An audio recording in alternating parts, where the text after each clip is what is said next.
हरे कृष्णा। श्रील प्रभुपाद जी के उपदेशामृत।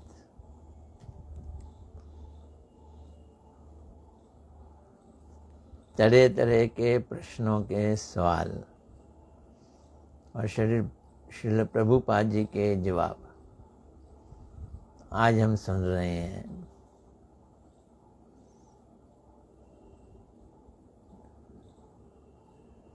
और उसको हम बड़े ध्यान से सुन रहे हैं, खुले कान से सुन रहे हैं।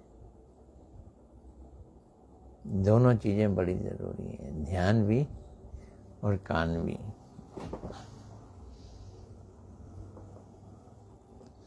आइए श्री गुरुदेव को प्रणाम करते हैं।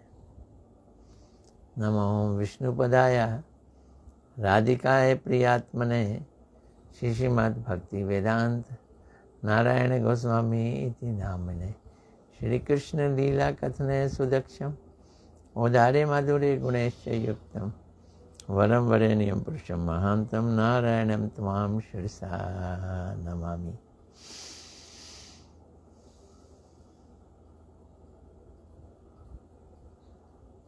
इस बार का प्रश्न है,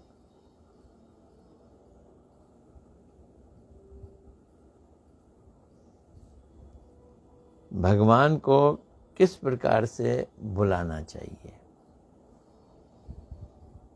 सोचिए इस चीज को, समझिए इस चीज को। भगवान को किस प्रकार से बुलाना चाहिए। गाकर बुलाएं, बजाकर बुलाएं, जगाकर बुलाएं, सुलाकर बुलाएं, खिलाकर बुलाएं। ऐसे ही तो करते हैं हम। लेकिन श्री प्रभुपाद जी चैतन्य महाप्रभु जी को कोट कर रहे हैं। तीर्णादपि सुनी चैन तरोरपि सहिष्णुना अमानिना मान देन कीर्तन्यो सदा हरि। बुलाओ, लेकिन बुलाते समय तुम्हारा हृदय की भावना कैसी होनी चाहिए, मेंटलिटी कैसी होनी चाहिए, थिंकिंग कैसी होनी चाहिए। उसके लिए कह रहे हैं, भगवान चैतन्य महाप्रभु ने कहा है कि भगवान को बुलाने के लिए घास के तिनके से भी अधिक अपने को नीचा और दीनहीन मान लेना पड़ेगा। हम अपने को ऐसा मानेंगे तो भगवान को बुला सकेंगे। जो भगवान का नाम है ना, हरे कृष्ण कृष्ण कृष्ण हरे हरे, हरे राम राम राम हरे हरे, ये भगवान को बुलाना ही है, संबोधन है, संबोधनात्मक है। संबोधनात्मक मतलब पुकार करने वाला। आइए, हम बुला रहे हैं। वो आएंगे, ये बड़ा प्रश्न है, बहुत बड़ा प्रश्न है। तो उसके लिए तिनके से भी अधिक अपने को नीचा दीनहीन मानना पड़ेगा। नहीं, मानना पड़ेगा नहीं कह रहे हैं, होना पड़ेगा। मानना भी एक कल्पना हो जाती है।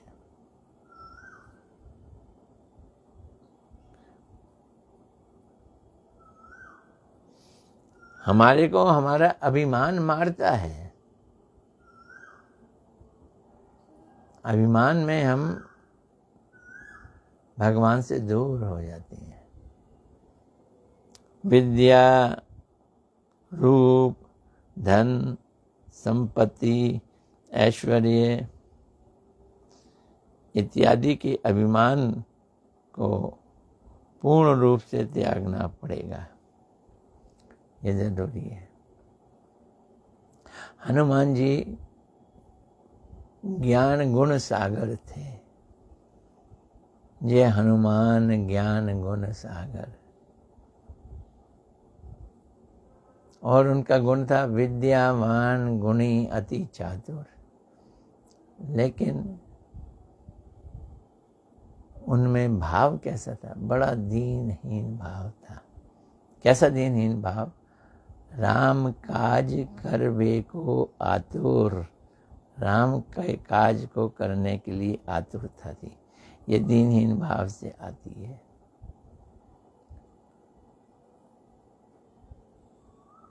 राम रसायन तुम्हारे पासा, सदा रहो रघुपति के दासा। दास बनकर रहना, ये अपने को तिनके से भी नीचा करने से, अभिमान रहित होने से आती है। विद्या का अभिमान, रूप का अभिमान, धन का अभिमान, संपत्ति का अभिमान, ऐश्वर्य का अभिमान,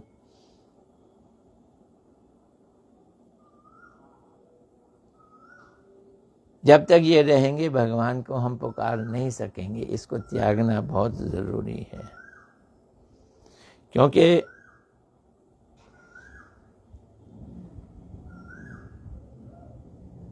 भगवान को पाने के लिए, भगवान की भक्ति करने के लिए, जब तक ये भाव और अनुभव नहीं होता कि मैं छोटा हूं,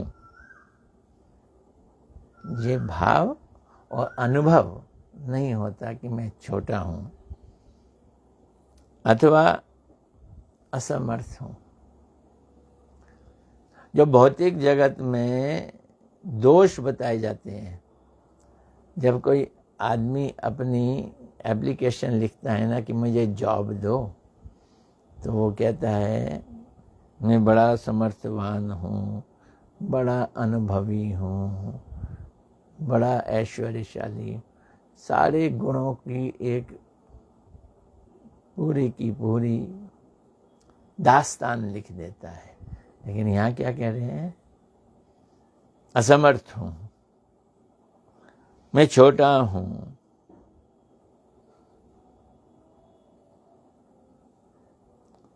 तो जब तक मैं अपने को असमर्थ नहीं समझता, जब तक अपने को छोटा नहीं समझता, दूसरों के सामने कैसे झुकूंगा तथा अपनी सहायता के लिए उनसे प्रार्थना कैसे करूंगा, ये बड़ी ज़रूरी चीज़ है। भक्ति क्या है? भक्ति में प्लीज़ हेल्प मी। अब हम प्रार्थना कर रहे हैं। किसको कर रहे हैं? भगवान से शुरू करते हैं या उल्टा करते हैं? गुरु से शुरू करते हैं, गुरु को प्रार्थना करते हैं, वैष्णवों को प्रार्थना करते हैं, भक्तों को प्रार्थना करते हैं।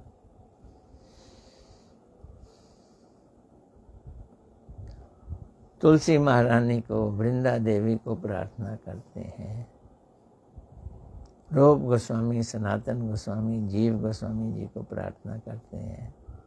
इतने सारे लोगों को प्रार्थना करें और ये सोच के कि हम बड़े समर्थवान हैं, हो गई प्रार्थना। तो वो बोलते हैं कि हम प्रार्थना कैसे करेंगे जब हम अपने को छोटा नहीं समझेंगे। तो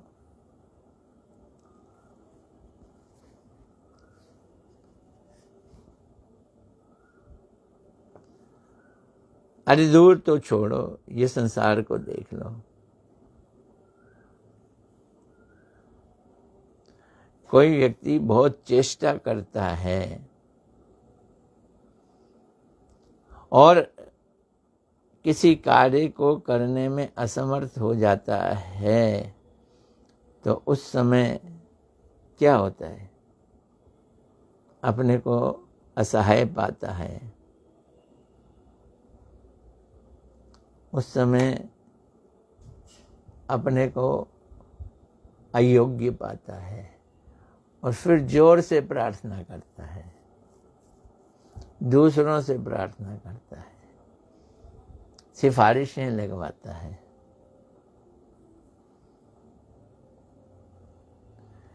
प्रार्थना करना का मतलब क्या है? भक्ति और प्रार्थना आपस में जुड़े हुए शब्द हैं। भगवान और भगवान के भक्तों को प्रार्थना करना भक्ति है, और प्रार्थना का मतलब है अपने को तुच्छ समझना, अपने को छोटा समझना।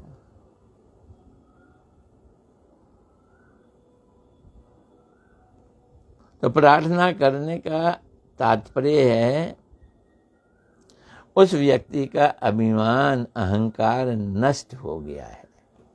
अगर अभिमान और नष्ट अहंकार है तो प्रार्थना ऐसी नहीं होती है। कोई मुझे सुना रहा था, एक आदमी ने रामलीला के लिए 1 लाख रुपए का दान अनाउंस किया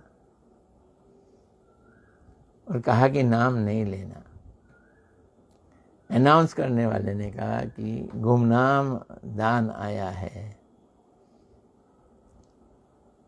अब गुमनाम तो रहना नहीं चाहता है। उसने कहा ये तो कह दो कि जिसने दान दिया है वो स्टेज पर ही है। बड़े खुशी की बात है कि इस समय वो स्टेज पर है, कह दिया इन्होंने। फिर गया कान में कह दो कि वो स्टेज पे दाईं ओर बैठा हुआ है। फिर उन्होंने कह दिया स्टेज पे दाईं ओर बैठा हुआ है। फिर वो तीसरा कह दिया दाईं ओर की दूसरी कुर्सी पे बैठा है। अब वो जल्ला गया अनाउंस करने वाला कि हम बड़े खुशी से कहते हैं जो अपना नाम नहीं बताना चाहते हैं वो यहाँ स्टेज पे कुर्सी पे बैठे हुए हैं, ये श्रीमान ये हैं और इनके कारण हम बड़े आभारी हैं कि इन्होंने दान दिया। अरे जब तुम अपने नाम को धीरे धीरे धीरे धीरे खिसकाते लोगों के पास पहुंचाना चाहते हो तो अभिमान रहित कहाँ हुए?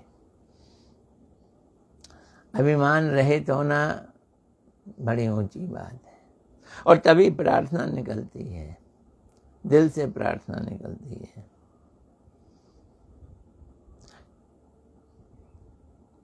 उसी प्रकार जब श्री गौर सुंदर भगवान को बुलाने के लिए कह रहे हैं, महाप्रभु को बुलाना है, कैसे बुलाना है? तो इसका मतलब क्या है? इसका मतलब ये है कि पहले हमें ये अनुभव करना पड़ेगा। ये देखिए, ये शब्द कह रहे हैं, हमें ये अनुभव करना पड़ेगा कि मैं असहाय हूँ, मैं असहाय हूँ, मेरा कोई सहारा नहीं है।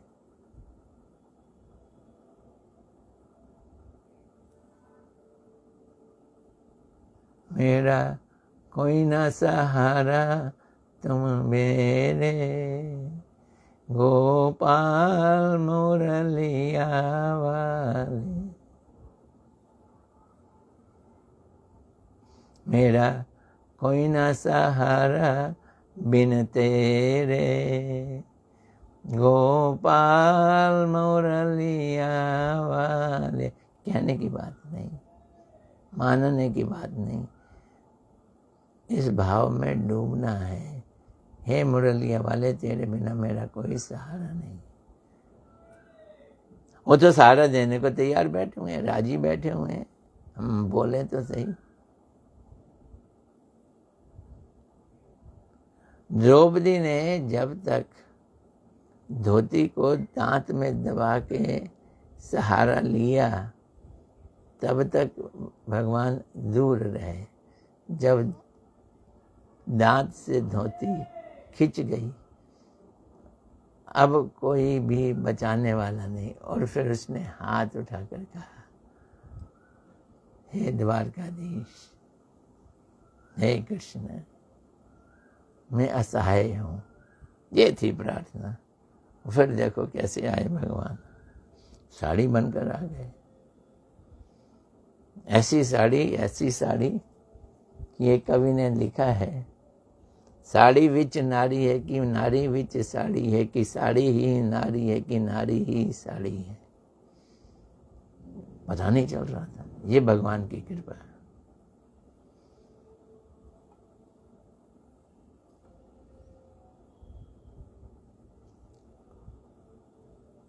तो जब तक ये अनुभव नहीं होगा कि मैं असहाय हूं और अपनी चेष्टा से मैं कुछ नहीं कर सकता, जब मैं कुछ नहीं कर सकता तो जन्म मरण के चक्कर से कैसे निकल सकता हूं? जन्म मरण का चक्कर तो बड़ा भारी है, बिल्कुल निकल नहीं सकता, मैं कुछ नहीं कर सकता।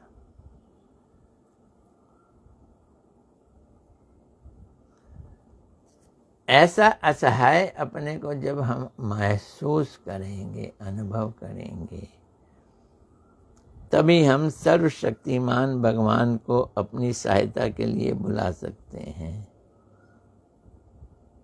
मतलब क्या है कि तभी सर्वशक्तिमान भगवान जो सहायता करने के लिए राजी बैठे हैं, हमारी सहायता करेंगे। परंतु यदि कोई भगवान को सहायता के लिए पुकारता है केवल अपना काम हल करने के लिए, वास्तव में उनसे प्रीति नहीं है। अब यहाँ दूसरा प्रश्न रख लिया, जब हम परेशान हैं, दुखी हैं, तो हम उस दुख में सहायता के लिए पुकार तो सकते हैं, पर जिसको पुकार रहे हैं उससे प्रीति है कि नहीं, ये देखने वाली बात है। उससे तो प्रीति नहीं है, मतलब के लिए पुकारा, काम हो गया, फिर छोड़ गए, ये यहाँ बोल रहे हैं। प्रीति ना हो तो वो दीन नहीं है, दीनता हीनता बहुत जरूरी है। ये दीनहीन ना होकर कपटी है। प्रीति के बिना पुकारने वाला व्यक्ति कपटी होता है।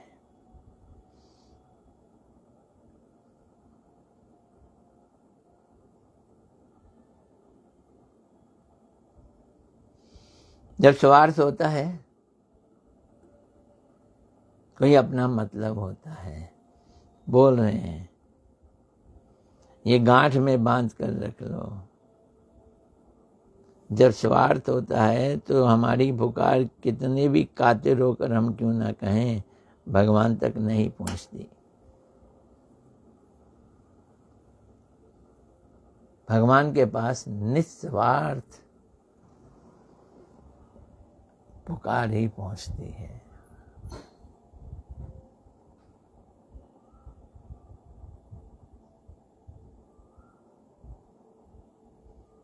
इसलिए वैष्णवों को बुलाने से, उनको पुकारने से, उनको प्रार्थना करने से वो हमारी पुकार को भगवान तक पहुंचा देते हैं।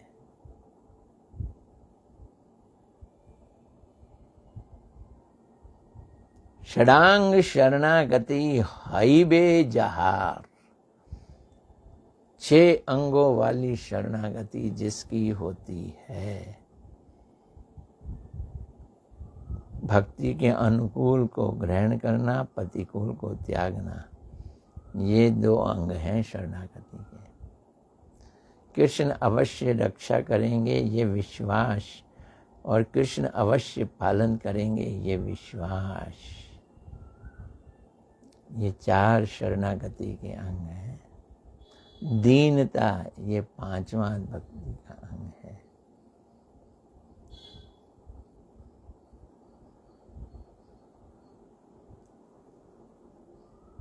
आत्मनिवेदन ये 6 भक्ति के अंग है। षडांग शरणागति भक्ति के अंग नहीं है, शरणागति के अंग है। इन 6 तरह से हम शरणागत होते हैं। तो भजन में कहा गया है षडांग शरणागति, 6 अंगों वाली शरणागति हई बेजहार जिसकी है, शरणांग शरणागति हई वे तहार, तहार प्रार्थना सुने श्री नंद कुमार। उसकी प्रार्थना नंद कुमार सुनते हैं। इस 6 में एक है दैन्यता।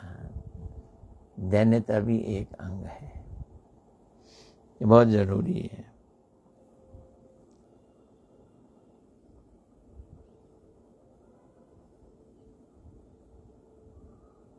भगवान परम स्वतंत्र हैं, पूर्ण चेतन हैं, सबके अंतर्यामी भी हैं, वे किसी के अधीन नहीं हैं।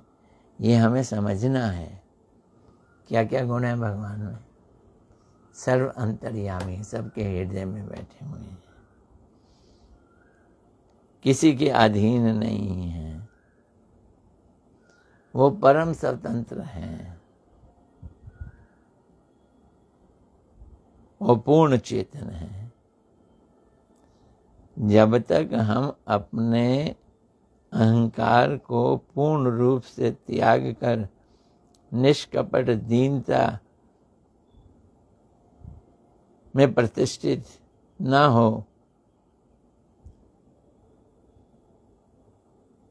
अर्थात वास्तव में दीनहीन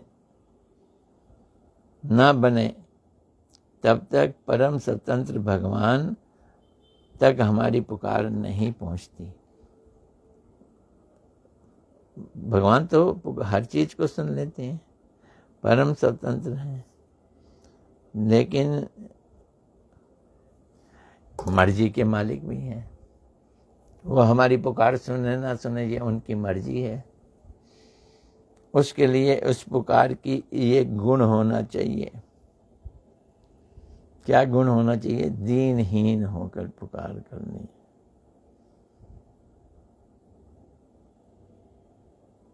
ये बहुत जरूरी है।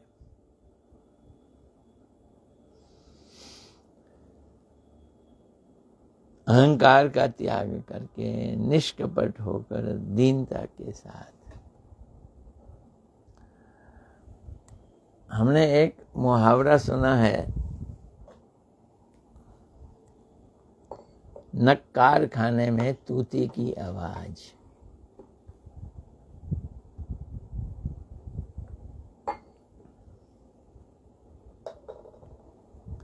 ये नक्कार खाना क्या होता है? नक्कार खाना, यहाँ नगाड़े बज रहे हैं, डड़ुम डड़ुम, जोर जोर से नगाड़े बज रहे हैं। नक्कार खाना, और बड़ी बड़ी वो भी बज रही हैं, बांसुरियाँ कह लो। बांसुरी तो नहीं होती है, क्या कहते हैं, मैं ध्यान में नहीं आ रहा।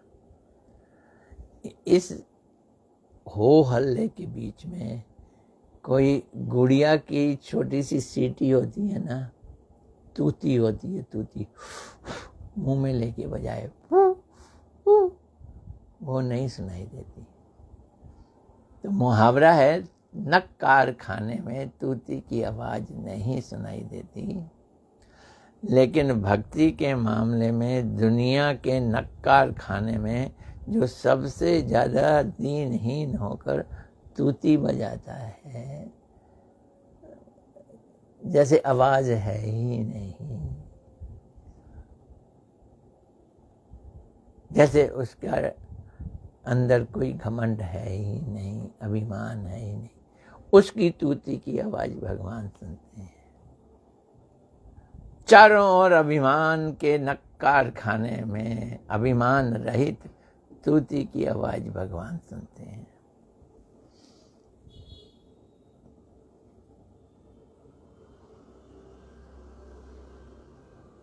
एक बात और भी है, प्रभुपाद जी कह रहे हैं, एक बात और भी है। वो क्या बात है? ये उपदेश है, कभी कभी उपदेश शुष्क सुना लगाई देते हैं।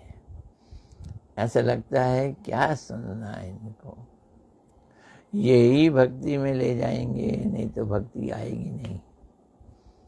एक बात और है, तृणादपि सुनी चैन होकर भगवान को पुकारने के समय यदि हम में सहनशीलता न हो तो भी पुकार व्यर्थ चली जाती है। अब तृणादपि सुनी चैन, दैन्यता, तिनके जैसा अपने को समझना, सब कुछ तो है लेकिन सहनशीलता नहीं है।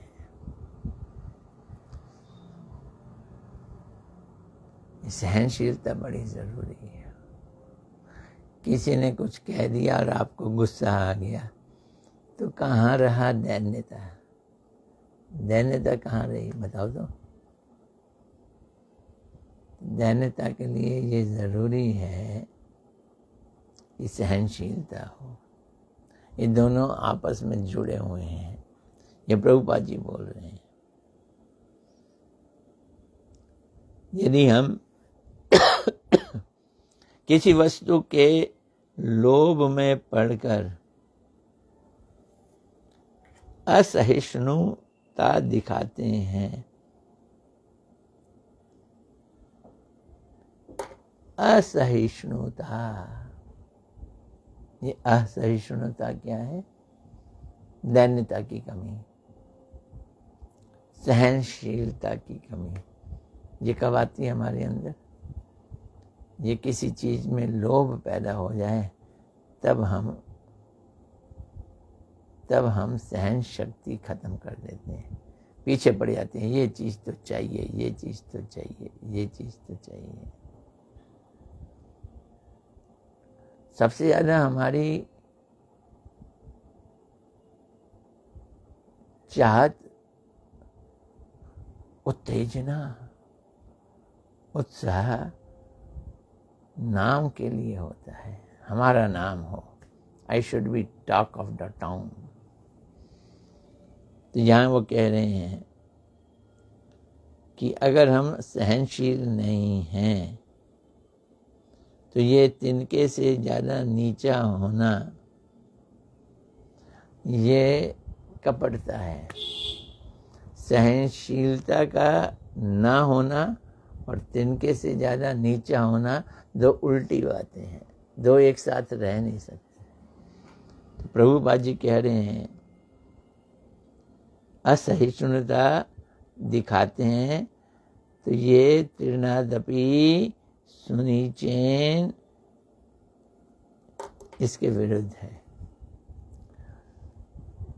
एक ही सिक्के के दो पहलू हैं। एक पहलू में सहनशीलता और दूसरे पहलू में तृणादपि सुनिचेन। दोनों चीजें जरूरी हैं। पूछ रहे हैं ना भगवान को किस प्रकार बुलाना चाहिए? इस प्रकार बुलाना चाहिए, अपना कचूबर निकाल के बुलाना चाहिए।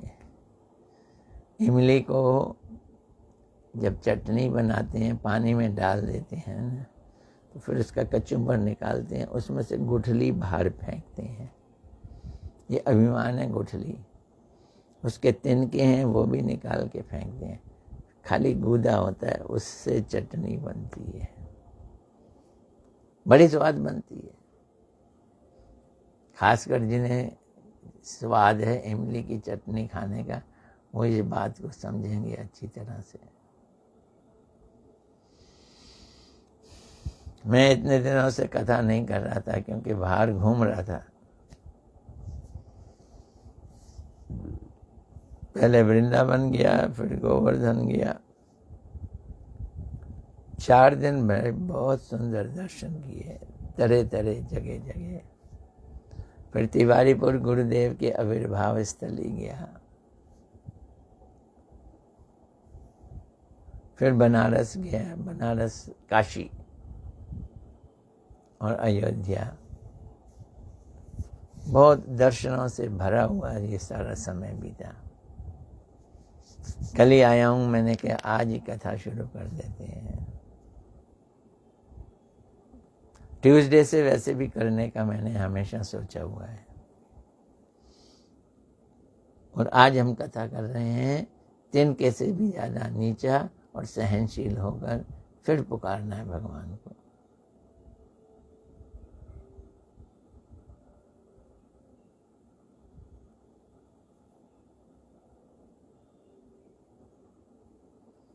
अब ये बात समझनी है कि अगर हमारे को पूर्ण विश्वास है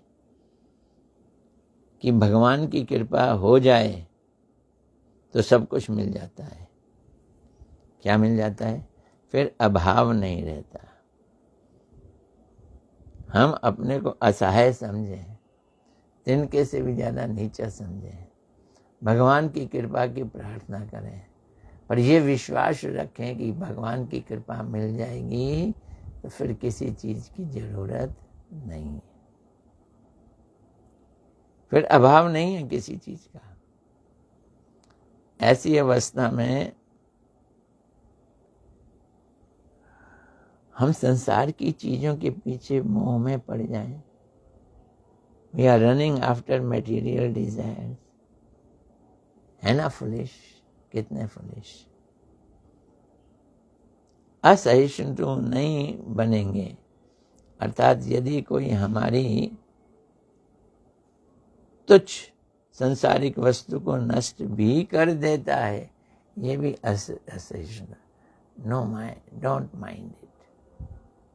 हमें तो गुस्सा हो जाता है, उसने ऐसा किया क्यों? प्रभुपाद जी कह रहे हैं, यदि कोई हमारी संसार की चीज को नष्ट भी कर देता है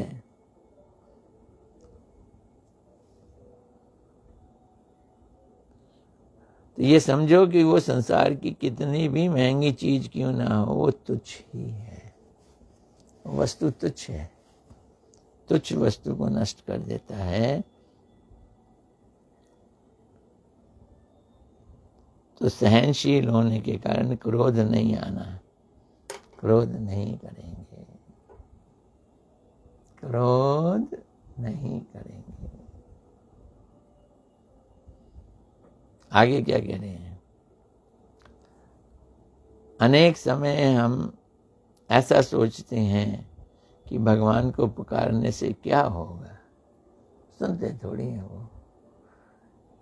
एक तो है ना गाना, आसमां पे है खुदा और ज़मीं पे हम, आजकल इस तरफ वो देखता है कम।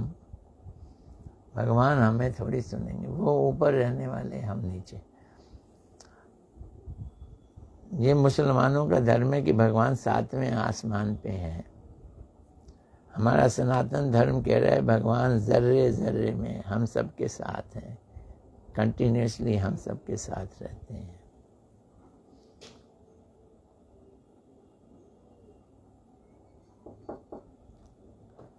तो हम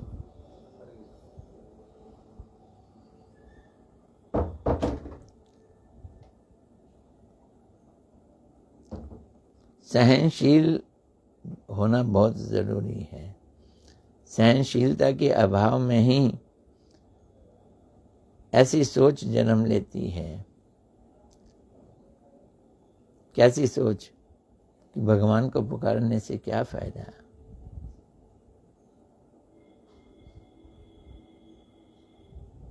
कर्म करो, ज्ञान करो, तप करो, पुकारने से क्या फायदा। ऐसे कुविचारों से रक्षा के लिए हमें एक रक्षक की आवश्यकता होती है। कौन है भाई वो रक्षक? ऐसे कुविचारों से बचने के लिए हमें रक्षक चाहिए, वही गुरु कहलाता है। ऐसा रक्षक समर्थवान होना चाहिए, शक्तिशाली होना चाहिए। श्री नरोत्तम दास ठाकुर कह रहे हैं क्या? आश्रय लैया भजे तार कृष्ण नाही तजे।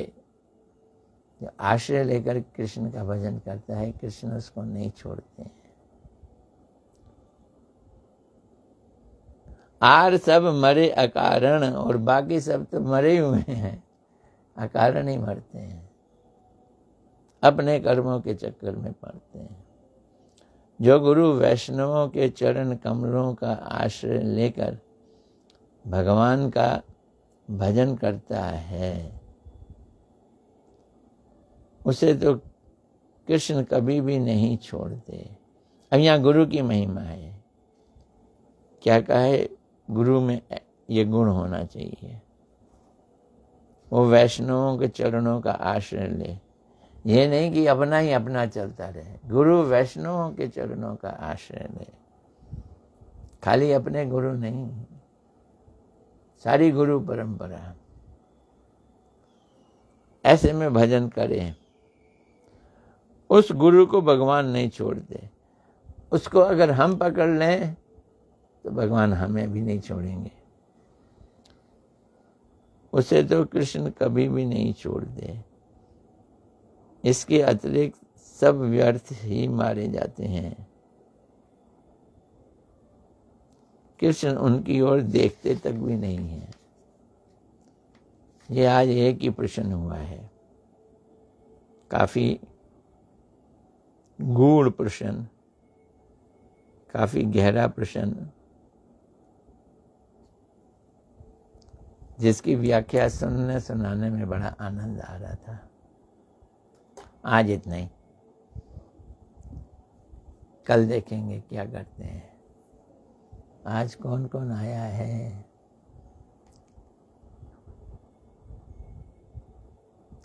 काश वसुदेवन, ये तो मैं नाम आज पहली बार सुन रहा हूँ। रविंदर भारती जी आई हैं, मोनिका अरोड़ा आई हैं, रविंदर भारती आए हैं। चलो कल फिर मिलते हैं। हरे कृष्णा।